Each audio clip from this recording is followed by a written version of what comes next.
Olá, seguidores do Conexão Sundance, Razão de Aspecto Cinemação, Getro.com.br e o Wannabe Nerd. Vamos então para o nosso segundo filme do quarto dia, que se chama Misha and the Wolves, Misha e os Lobos, o primeiro documentário dessa edição do Conexão Sundance. Misha and the Wolves, ou Misha e os Lobos, conta a história da Misha de Fonseca, que era uma suposta, eu tô colocando esse suposta porque é a premissa do filme, certo? Uma suposta sobrevivente do Holocausto que conta a sua história, né?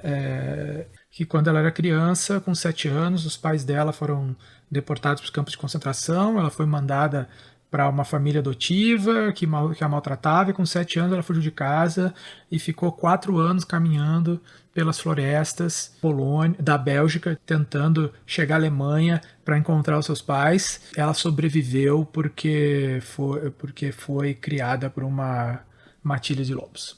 Uma história surpreendente, linda, maravilhosa, né? Que foi revelada no meio dos anos 90. Então, nesse tempo, eles publicaram um livro, e a Disney, inclusive, chegou a querer fazer um filme sobre a história, né? Pô, imagina a Disney fazendo uma animação sobre isso, né? Uma sobrevivente do Holocausto que sobreviveu protegida pelos lobos na floresta, fugindo dos nazistas. Não tem coisa melhor para um roteiro de cinema do que isso.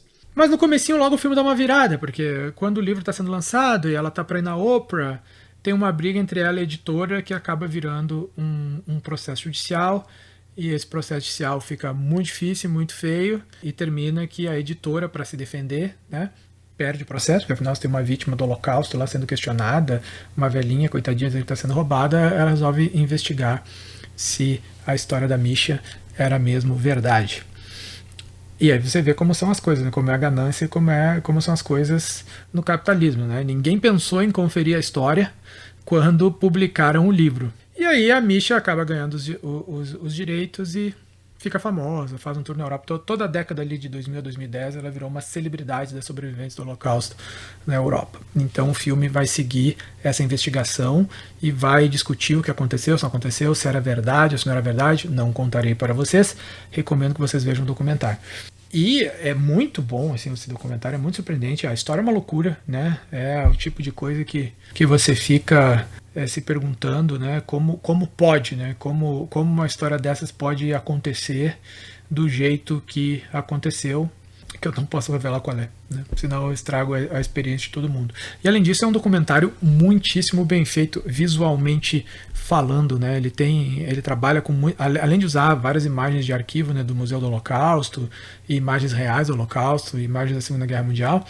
Ele também faz um uso muito bonito de ilustrações, né, feitas à mão, dos eventos, das coisas que aconteceram e dos personagens. E segue com entrevistas, então, e relatos de vários personagens envolvidos, menos a Misha, que se recusou a dar uma entrevista diretamente para esse documentário, mas se usam, então, imagens de arquivo das aparições dela na TV e de outras entrevistas que ela deu.